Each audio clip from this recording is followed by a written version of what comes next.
Let's do this. Cutting hay on Peak's Peak, baby. Well, hey there, hobby homesteaders. Welcome back to Peak's Peak. My name's Lucas, and we're sharing our hobbies on 38 acres in eastern Kentucky. And today, we are assembling and testing our very first disc mower.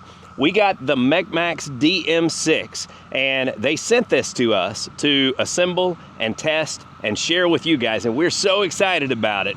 But I'm also nervous. I've never cut hay before. I've never run any of this equipment. I've been around it some throughout my life, but this is all new to me and it's exciting. So when we get into cutting our hay, I'm not going to be making how-to videos. I'm going to be sharing my growth process with you as I learn how to do it. But this is a fantastic piece of equipment that they've sent me, and I'm going to share with you bits and pieces of the assembly process. It's not an entire assembly video telling you step by step, but what I'm going to do is share with you a few of the hiccups and difficult places in the assembly, and a couple of things you need to be aware of if you are going to buy this disc mower for your tractor. And then we're going to test it. I have some fields here that aren't hay fields that need cut, and I'm going to kind of work on getting it set up and learning how to use it, because my neighbor, who's actually over here bush hogging at his place right now, he doesn't have hay equipment and he wants the hay cut off of his fields. He's got a couple of really nice pastures that are going to produce a lot of good hay. So we worked out a deal where I can make some content and bale hay on his fields, and he'll get his fields cut and get him some hay. So we're really excited to be able to help him out, him help us out, and get to showcase this MechMaxx equipment. So the assembly process for the MechMaxx DM6 is not complicated, but it is difficult because it takes some time and it's pretty labor intensive. All these parts are pretty heavy. Also, the instruction manual doesn't really walk you through it step by step. You've kind of got to look at the pictures and figure out where each part goes. I always start by unpacking the crate and laying out all the parts so I can get a good look at what I have to assemble.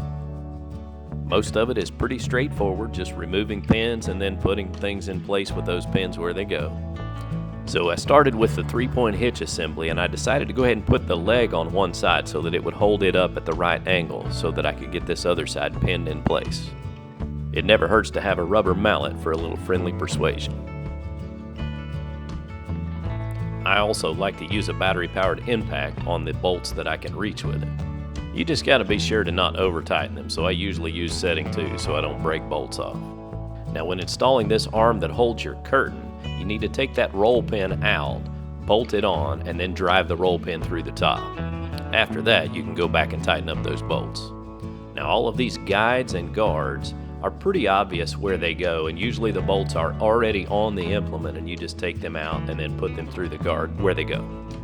Now for all of these springs and hydraulic cylinders, I had to reference the pictures to figure out which one goes where, but assembly is just as easy as pulling out the pins and pinning them in place.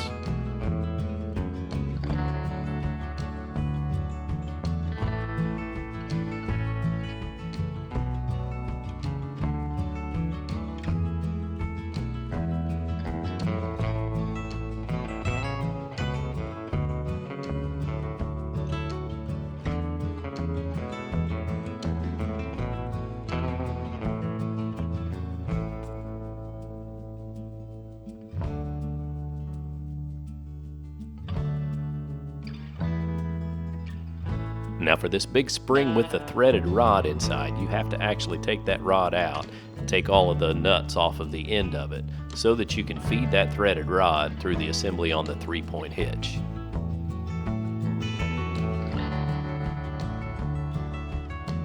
Once that's in place, then you thread this lock nut back on far enough that you can go ahead and assemble this ball that goes up inside the spring and screw it all together, then tighten the jam nut down.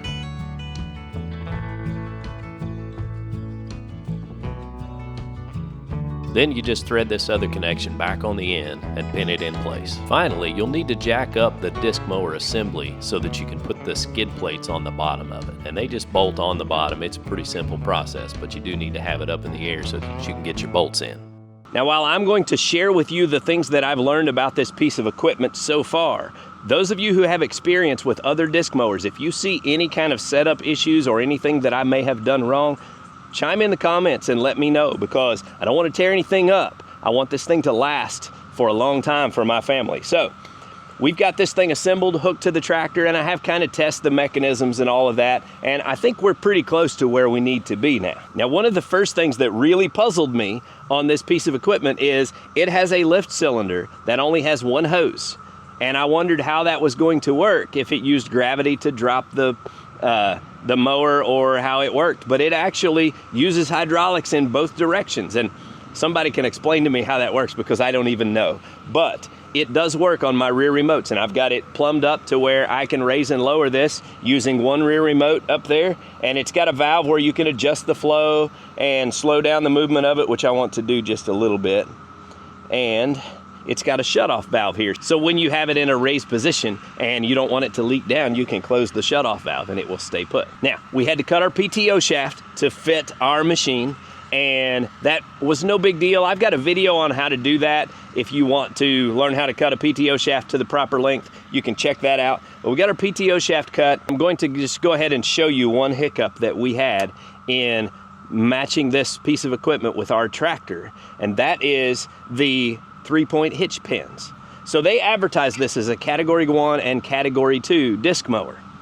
It comes with Category 2 pins, and everything's heavy duty and well built on this. But those pins are a special type of pin that have a kind of a different size shaft that sticks out on the other side of it, to where you can hook this bar right here that's your safety breakaway for the disc mower.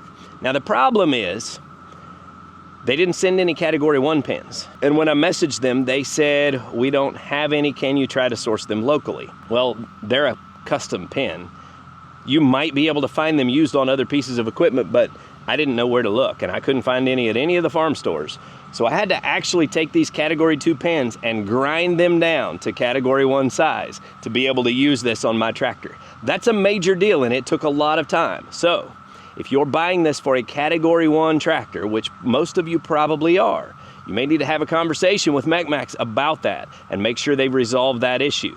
I let them know that it's a problem, and they're going to have complaints if they don't get that ironed out, and so hopefully they've taken care of that by now. But full transparency, I've told them, and I always tell you, when I get a piece of equipment, I'm gonna tell you the whole story, and so that's what I ran into with this. Now, I will also say, this disc mower is the most affordable disc mower you're going to find anywhere, and if I was spending my money on it and had to do that work to make it fit my machine, it would be worth saving that amount of money. So that's something else to consider, is you run into some of these headaches buying a value product, but if you're handy, you can save a lot of money, and that's my world. All right, guys, well, I've had about all the excitement I can stand, and I've got to drop this thing on the ground and cut some grass and see how this does.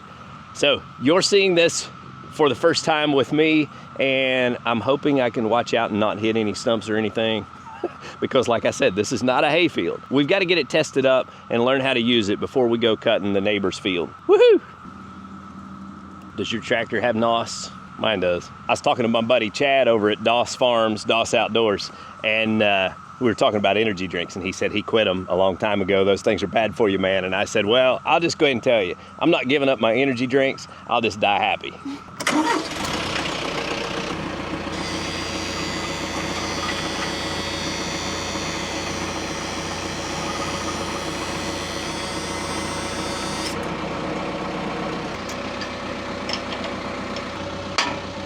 Let's do this.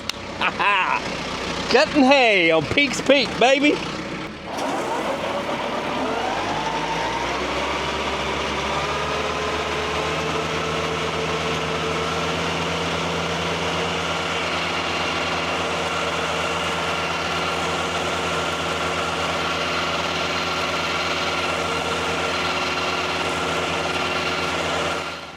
All right, so I come out here to my first swath, and I mean, it looks like it did what it's supposed to do. Everything seems to be running right. So far, so good. I'm gonna make a few more passes here and knock this out just because, and then we'll see how it looks at the very end.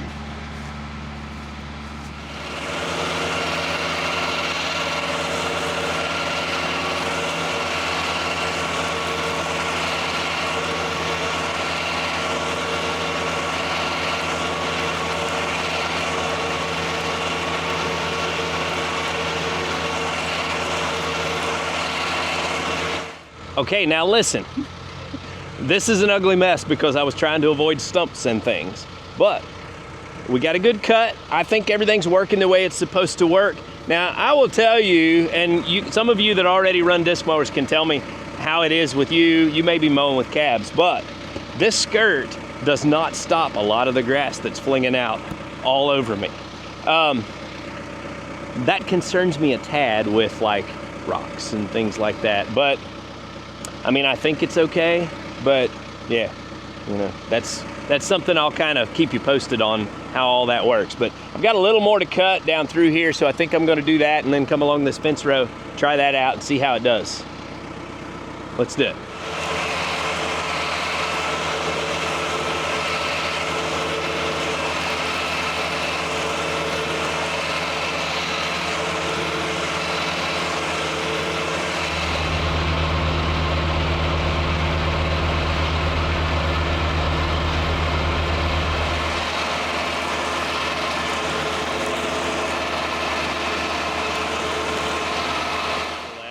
I'm not a great operator yet, and I left a few little strips, and I also, of course, have to figure out the pattern of driving in the cut hay and keeping it on the inside and running a circle.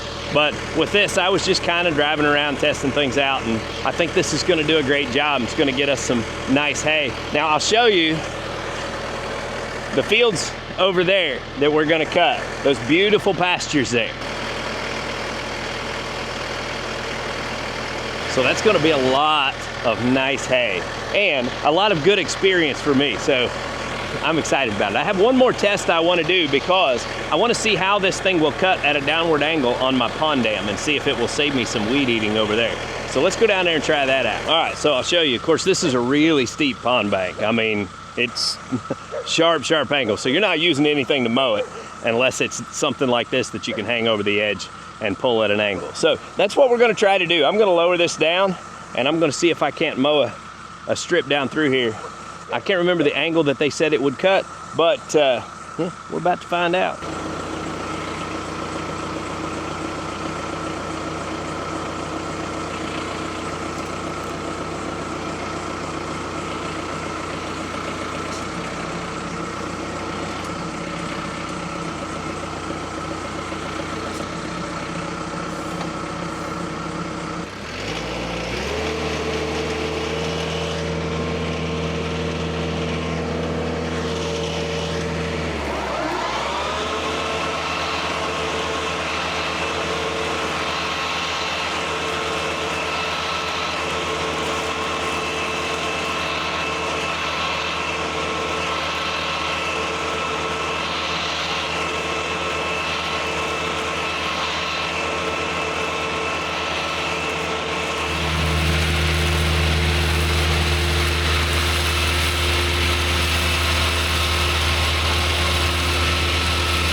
It would actually drop down at the right angle to cut this if I had the nerve to put my tires right on the very edge of the drop off, but I just don't. It's too steep, and if you got too far, yeah, I'm not made for that. So I got it as close as I could, and I actually cut probably 4 feet down on the bank, which I'm satisfied with, but that kind of demonstrates what you can do with it in areas where you're comfortable and you can drop it over the side of a bank. This thing is gonna be fantastic. I'm really excited for hay season.